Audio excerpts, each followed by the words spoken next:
Hello guys, এটা হয়েছে নাঙ্গলকুর bridge. এই ব্রিজটা কে কে চিনেন কমেন্ট করে জানাবেন। আর আনগো বাড়ি যদি এই নাঙ্গলকুর ব্রিজের বগলে থাকে তাহলে ভিডিওটা শেয়ার করে দিবেন।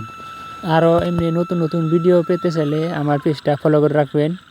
ভিডিওটা কেমন হয়েছে, যদি ভালো হয়েছে তাহলে কমেন্ট করে জানাবেন, যাতে ইয়ার চাইও আরও ভালো ভালো ভিডিও আনগো দিতে পারি। ধন্যবাদ।